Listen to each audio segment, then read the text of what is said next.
So I hope everyone can see the screen right now. It should be a blue slide with our Langit logo. So thank you again, Laureen, for the introduction. Hi everyone, good morning. I'm Melisa Lim. I'm the co-founder of Langit Collective. A very big thank you for all of you for joining this session such early in the morning, and also Exabytes for this opportunity to share our business journey with all of you. So this sharing is really a collection of our learnings from working in the Kampung and eventually now trying to sell online. Langit Collective is a 4-year-old impact-driven food business. So we bring chemical-free specialty rice as well as spices from Borneo to consumers over here in the urban markets in West Malaysia. And by doing this, we actually create an economic opportunity for our farmers. And that's where our impact lies as well. This is the team. We are a very lean team of 4 co-founders. On your left, you will see Yong Ling, who is our tech guy. Everything that's tech related goes to his basket. Zi Xiang is our finance and also farming officer. I currently oversee marketing as well as e-commerce. Lillian is our CEO. She also handles things like sales and also partnership. So we came from very diverse professional backgrounds, and we met a couple of years ago while we were working in a local NGO as colleagues. So none of us have any background whatsoever in business, and we've been learning every day as we go since the inception of Langit. So the reason for Langit's existence was to solve our farmers' pain points, and a bit of a reverse engineering. If you consider how business are usually set up, it's usually driven to solve market's pain points, and you look for opportunities there, and then you set your business. We work predominantly with rural farmers from Sabah and Sarawak, and we found that a lot of them share these 3 common issues. First of all is limited market access. So for farmers with produce, usually what they do is they will go to their closest town in order to sell what they have. But the problem is when you go to the closest town, sometimes the prices are not stable. It fluctuates like the stock market. And when prices are oppressed, sometimes they get a loss instead of any meaningful gains from the sale. And the other more troubling thing is it's also the situation on the ground. The supply chain is very fragmented. So just to share a little bit more on the supply chain.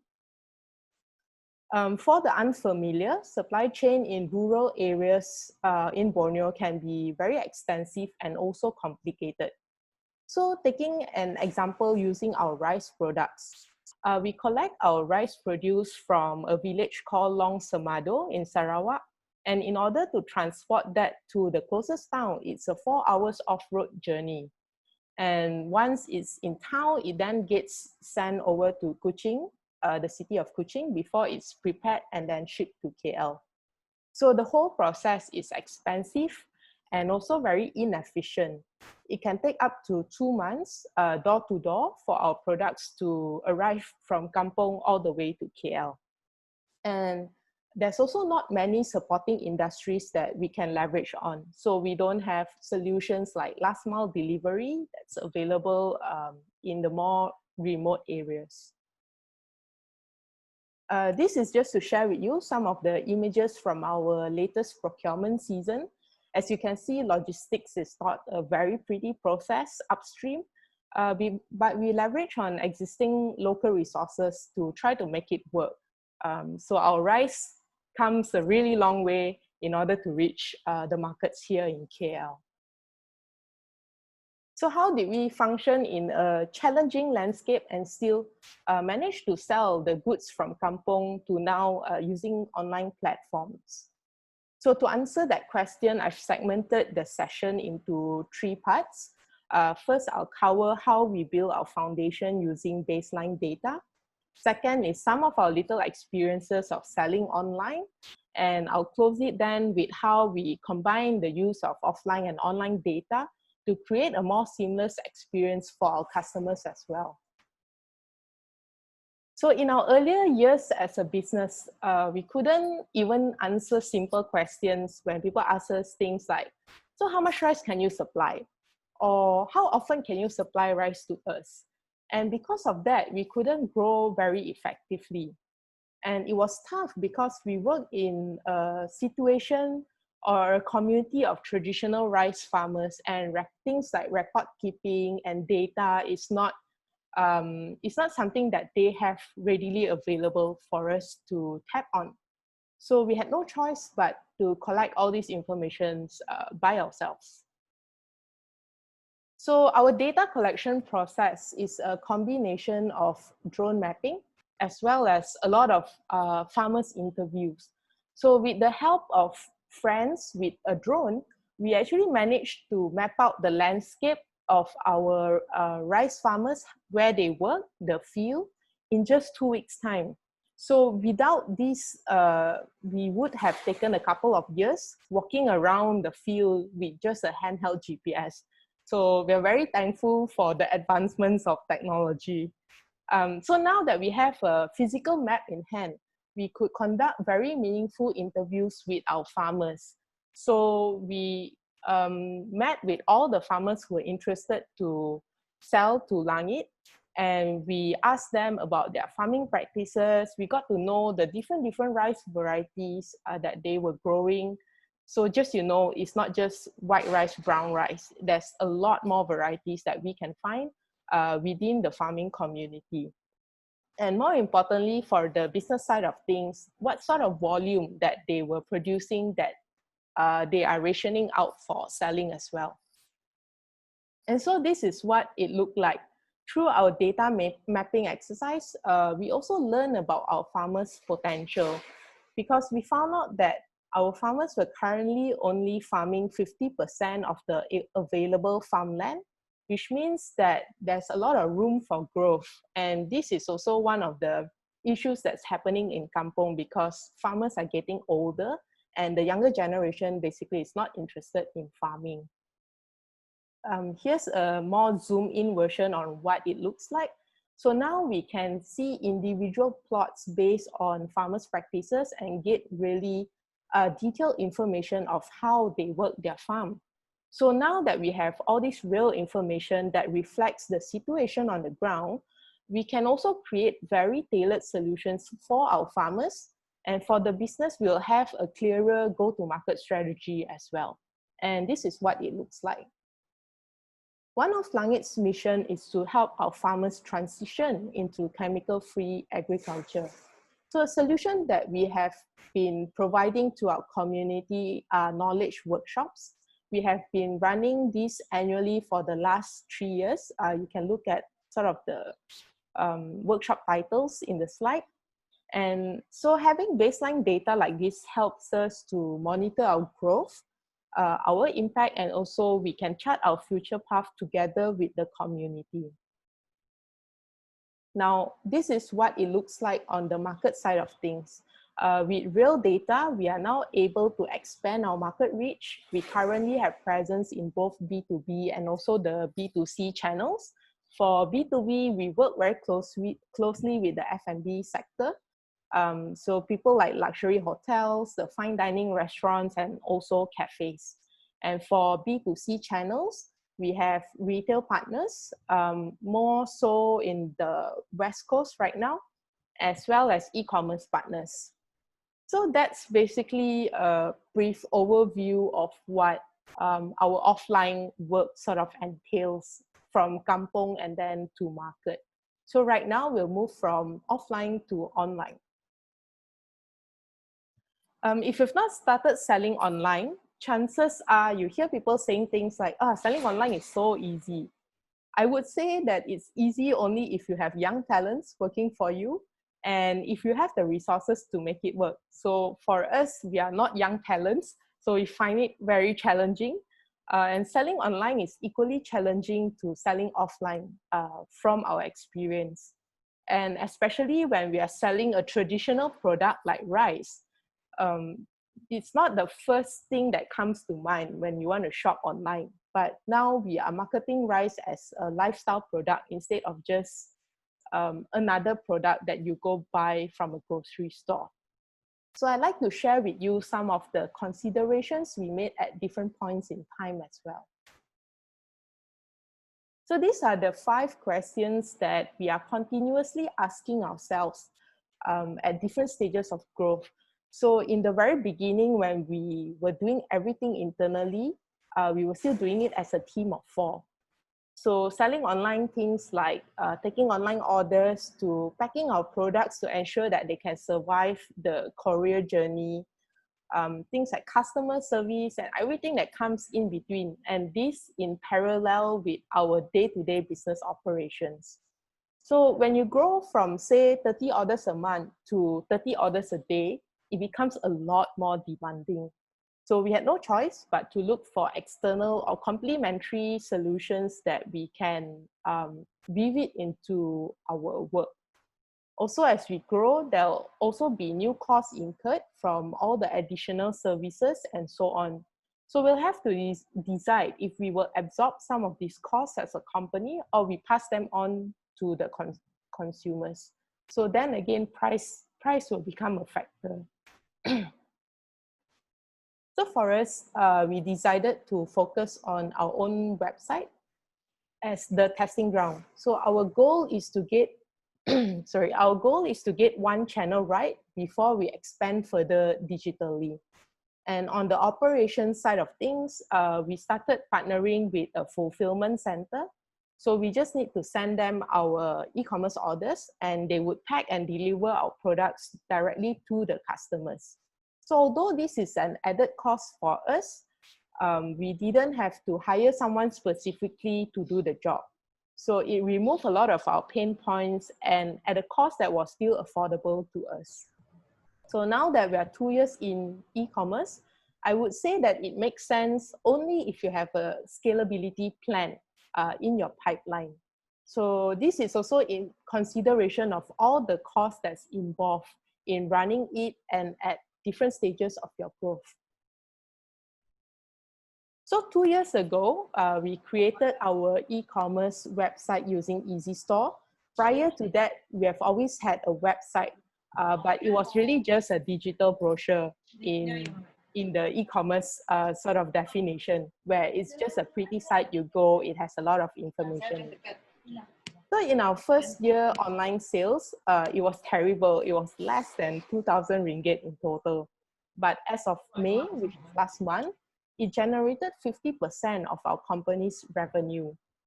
So this milestone comes with continuous learning and testing as we grow as well. So for us, digital marketing and e-commerce world is a complicated one.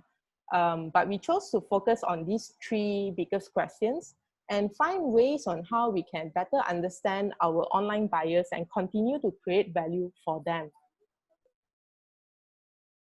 So with the help of our friend, we started digging deeper into the data that we have. And one very helpful tool that we found is this Google's Data Studio, which you see on the screen. We were able to visualize some information about our online buyers' behavior better. And then that guided us into making better marketing decisions as well. So maybe one example that I can take from here is we could see that Facebook products actually generates leads and also sales conversion.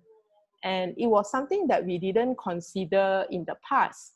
But now when we are creating Facebook posts, we are a bit more mindful that if it's got to do with a little bit more promotion kind of angle, then we'll tag our Facebook products as well. Another example would be our largest pool of customers that you can see from this report. They are based in the Klang Valley. So we could use all this information to plan our promotions better as we move ahead. So this is another set of data that I'd like to share with you. This data allows us to measure the effectiveness of our online and also offline content marketing. So for example, if Langit gets featured in an article in a magazine or say online newspaper, we could track and see days after the the article is published if there is a spike in users visiting our website. And by analyzing little insights like this, we can decide on which marketing channel we should spend more time and also resources in, because that is where our target audience is. And sometimes what we think as a business, like, oh, I think they should be in this channel, the data will prove you wrong. So these are very accurate information that we can work on. So another example that you can see from this report will be the keywords which users use to reach us online, and also the more popular landing pages in our website. So all these information help us to focus our efforts to create content that is really relevant for the audience that we try to reach. So for us, data remains data until we make use of it in a very meaningful way. And it is the base for all our strategies as well. So with all these actual insights, we are constantly making small adjustments every now and then to improve our online presence and also the general customer experience. During this MCO period in particular, those changes happen more rapidly. So I'd like to share some examples that we've made during this period. So one of the most recent things that we did was to make our website more e-commerce friendly, because prior to that, again, it was just a pretty looking site that didn't do much for us. So we did it after analyzing some insights using a free tool called Hotjar. As you can see here on the slide, there is a visual heat map, and it helped us to visualize how our users were interacting with the website. So the interaction comes in all the brighter colors that you can see in the image. And from there, we were able to see the kind of information that mattered to them, and also the products that were more popular just based on their touch points. So from there, we made minor adjustments, like making our slider image more appealing. Previously, if you landed on our website, it's just a beautiful landscape picture, but now it's a very tempting bowl of rice. So that helps the user make immediate connection as well with the kind of product that we are selling. We also shifted hierarchy of information, because we notice things like, okay, blog don't really matter to the audience who just started visiting the website, but they were more interested with FAQ. So we shifted these things around so that users can, once they enter, they can spot it immediately. And we also adopted descriptive call to actions. And so far, all these little adjustments have been very helpful, and the response has been good as well. So this is the benefit of being digital that we really like. We can make real-time changes, constant testing, and also continuous improvements. So moving on to content, we started creating a lot more content than we will usually do on a normal period. So one of the first things that we did were product videos. We filmed a bunch of these in-house and then released it online. We put our CEO on the spot and had her explain the uniqueness of each product to our audience. So we found this very helpful, because we suddenly had new audiences that were moving from offline to online. And they didn't get that kind of interaction that they would if they were to shop in a retail setting where you have a salesperson explaining products to you. So this is our attempt in trying to mimic and also provide an alternative to the new audiences that were coming on board. And these contents were eventually used to purchase Facebook ads as well. So maybe some of you have been targeted by us as well. The second thing that we did with content was we also crowdsourced and shared recipes of what people were cooking at home. In the beginning of MCO, in the first couple of weeks, I think people were cooking a lot, but after a while they ran out of recipes. So we also saw this is how we can, not doing direct selling, but we provide value back to our community and supporters. And we didn't do this through any big influencers. It was just everyday people who cook really well and within our network. So these help us to create engagement during the last 2 months, and some of it actually also contributed to sales. So we also launched 2 product campaigns during this period, and it enabled us to collaborate with other local brands. Also created some diversity in our product offerings. So in a way, we don't look so boring. I have to say that they were hits and misses. So for example, the DIY meal kit, we had a really good brand collaboration with 2 independent and local brands. They were really good ingredients. And it's something fun that families can make at home. But our launch timing was really, really bad because it coincided with the PM's announcement of CMCO. So by then, this product became a bit more irrelevant. People were busy getting ready to go back to work. People who have been dying to eat out, they are already planning where is their next meal. So this campaign didn't work out too well.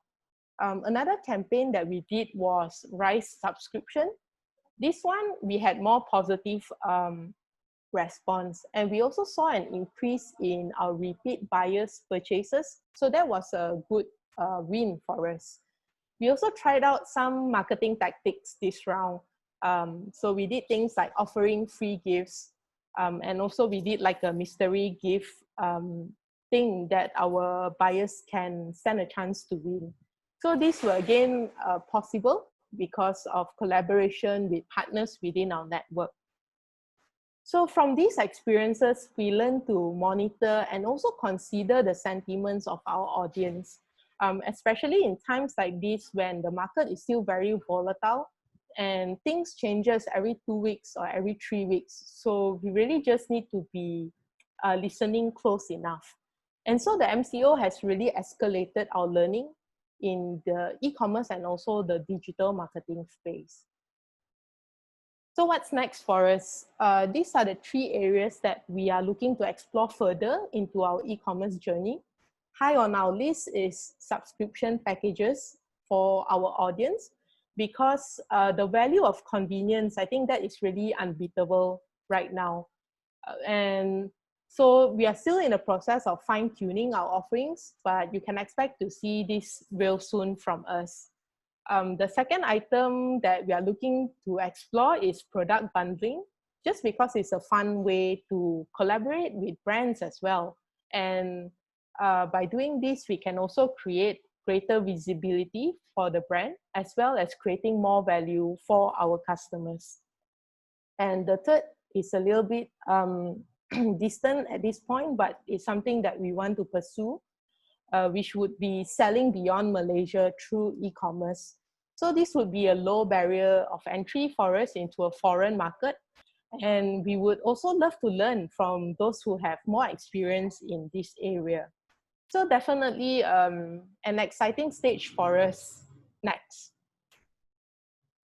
So with all the experience that we have gained from selling offline and our continuous learning of selling online, we realized that we can combine all these learnings, the shared values, and also the data to create a more seamless experience for our customers.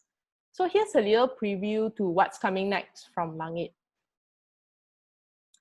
In the next quarter, we will be launching our product traceability initiative.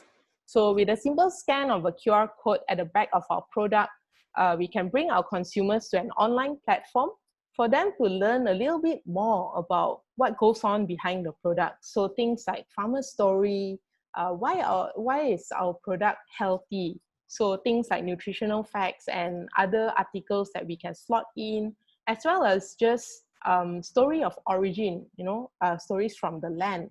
So these are all the things that we cannot fit it in detail on our product label, but we can now extend the value of those information beyond the product. And as a brand, by doing this, we can provide greater transparency, which is one of our biggest value in Langit, to consumers as well. Letting them learn about where their food comes from. And consumers are also more assured about how their food is produced, and also in a very safe manner. And the bonus, I would say, is to be able to create that deeper connection between customers and also producers. And I think this is the only way forward for us to have a more sustainable food ecosystem. So with this, our consumers can actually visualize the depth of their impact with every purchase that they make. And so that's it. That's our Kampung to online journey. So far, it has been both challenging and also exciting as we discover new things every single day. So if you're a business owner who's just considering to go online, sometimes it's best to just ignore all the noise that's out there and do what really makes sense for your business and based on the data that you have. And we've prepared a little surprise for you before you go. As a reward for making it till the end of this webinar, you can have this voucher and use it on our website. Feel free to take a screenshot of this and share it with your friends as well. Okay, and thank you again for your time. I'm Melisa Lim from Langit Collective. If you would like to connect, here are my contact details. Thank you. Back to you, Lauren. All right, very cool. Thank you, Melisa. So for you guys who are watching, let's give her a virtual round of applause, type clap in the chat box. Thank you so much. Okay, so we have several questions, but before that, to everyone who is watching, welcome once again. Oh, Melisa, you got to come back in. We've got several questions for you. To everyone who is watching, I noticed that some of you have your hands raised, and I'm assuming you have questions for Melisa. So go ahead and type that in the Q&A box. It's right beneath your screen. Don't put it in the chat box because we can't track it as systematically as we can in the Q&A box. So Melisa, our first question is from Susilan. What was your working professional background and what motivated you to come up with this idea? Okay, there's a very long answer to this question. But to summarize it, so the four of us actually had some kind of quarter life crisis. And that's how we transitioned from our professional background into doing community work in the NGO. So for me, previously I was working in media related work. So in my last job, I was a producer for a commercial photography studio. Yeah.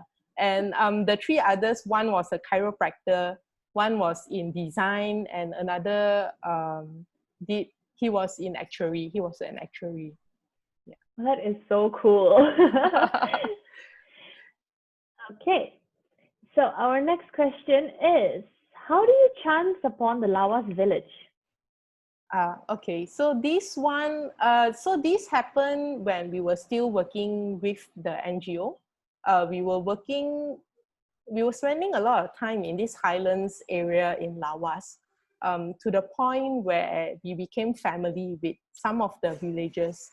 And so when we were looking for how else we can provide value to the community, we decided that we can also try to optimize what they already have, which is high quality produce, and then try to match that to what the market needs. Okay, thank you. Our next question is, I am interested to know if you have plans to sell naked packaging rice. Is that feasible? Could it reduce negative impact on the earth too? Yeah, so this question has been our biggest question as well internally as we start.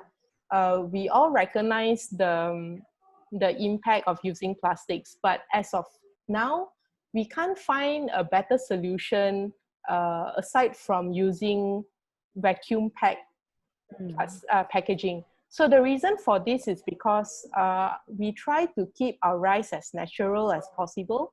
So our rice are grown by farmers, hand grown, hand harvested, and there are no post-chemical processing after that.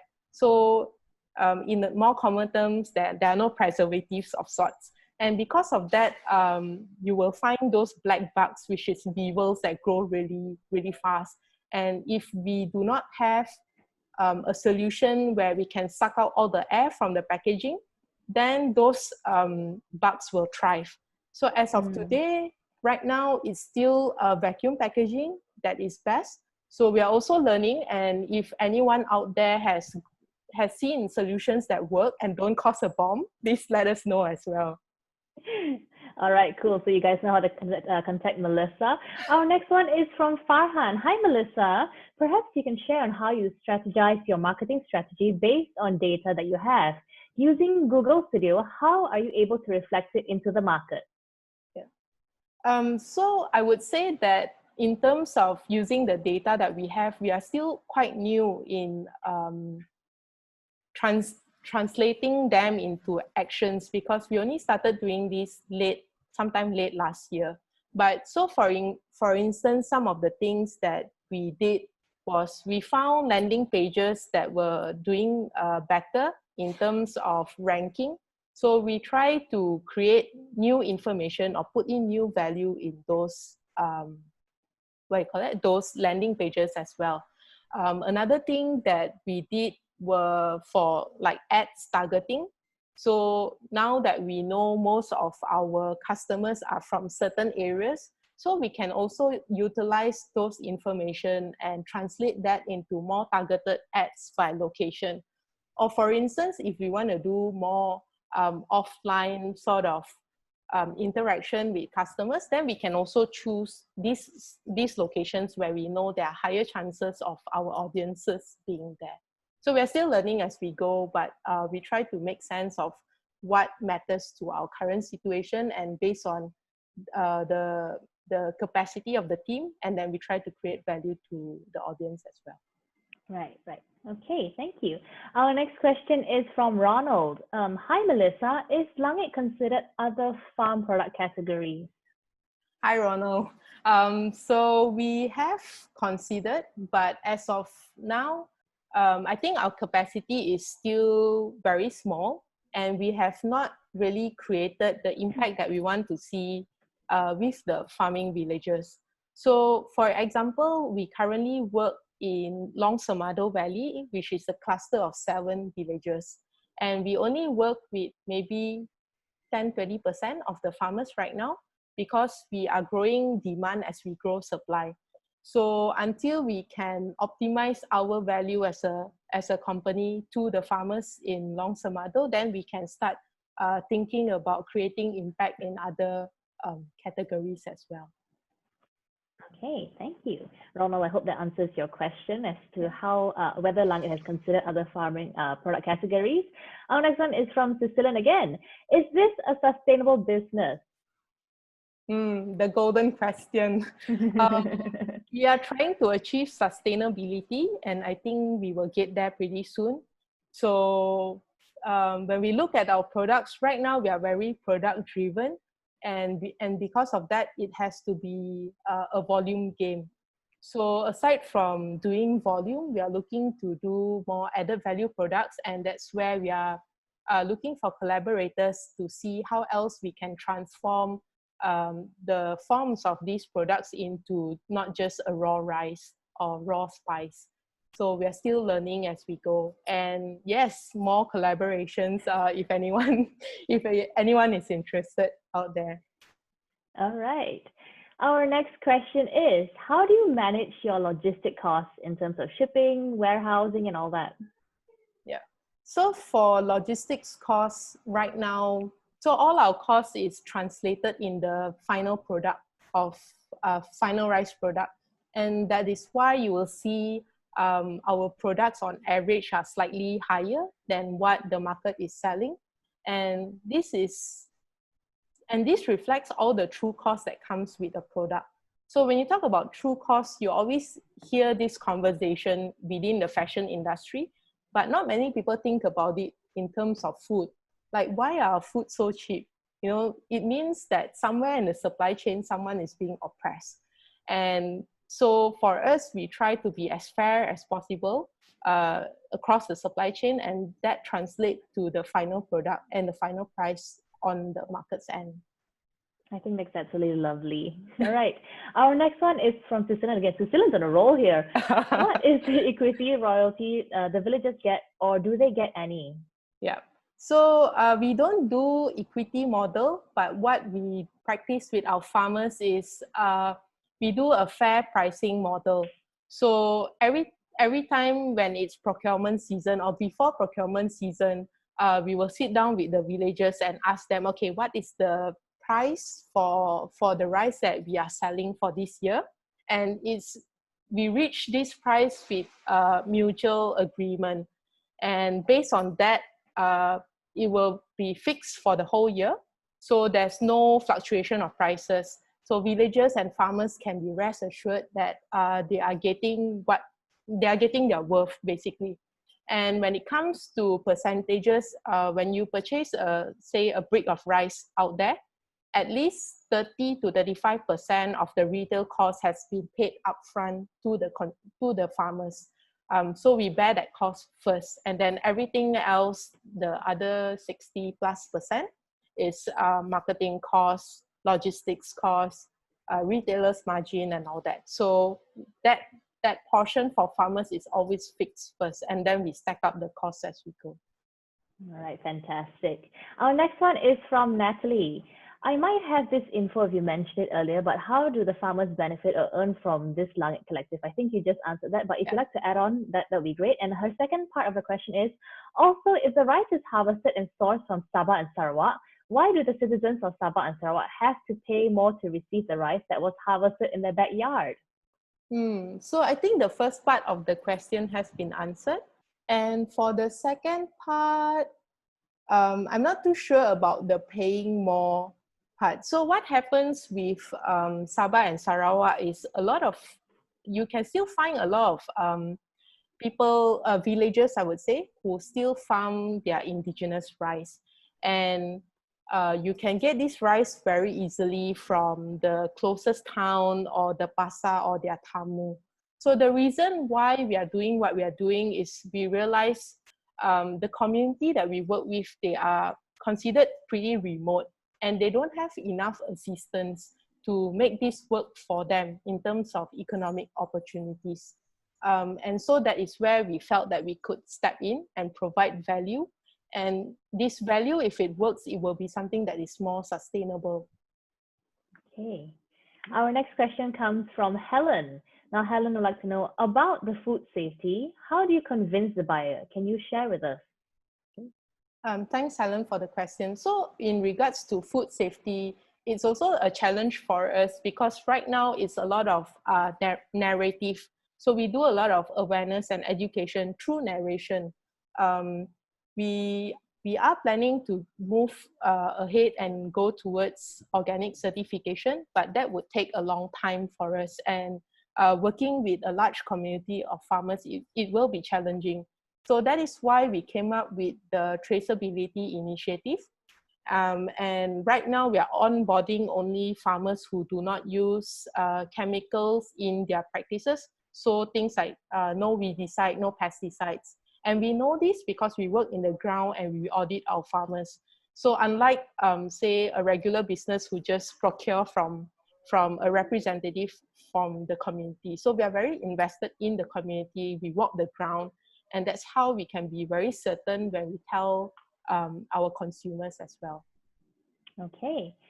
We have time for one more question. This one comes from Gabriel. Now, this is a two-part one. He just added it a couple seconds ago. Yeah. All right. I am from Sarawak. Thanks for the inspiring sharing session. I missed the Lawa stories. Are you planning to work with more farmers in Sarawak? And he says that you might have answered this question as it depends on demand. Yeah. So yes, thanks again, Gabriel. Good to see you here. We are looking to work with more farmers, but right now we want to expand within the community of farmers that we work with, because we have not really extended the impact to the community of that 7 villages. So once we are sort of done with the work there, then we can move on to other communities. But how we can also see this work is through collaborations. So if you are someone who's already working with community, we have a little bit of experience building the market. So I think if there is synergy and our values are aligned, we can also collaborate in that form. All right, thank you. Now, Gabriel, I hope that answers your question. Melisa, before you go, we have a couple of requests. If you could share the discount code again. Yes, let me just quickly share the screen and go back to the discount code slide. Yeah, and you also have several unanswered questions. So once we end this session, if you could be so kind as to answer those offline, that would be great as well. Yeah, can do. All right. Now, guys, this is your discount code. I don't know, Yes. scan it with your phone, take a picture, take a screenshot, do whatever you need to do, or just take note of the voucher code. That's 5EcomFest. Okay, let's give them a couple of seconds. But in the meantime, Melissa, I'd like to thank you so much for joining us here at E-Commerce Fest. You have been such a joy to talk to. But yeah, thank you so much from all of us here at Exabytes. Thank you for being a part of this initiative. Yeah, thank you so much. And thanks again, Laureen, for facilitating this. All right. You have a great week now. Thanks, You Melissa. too. And feel free to stay on for the rest of the session as well. Okay. Okay, bye. Exabytes. Grow your business online.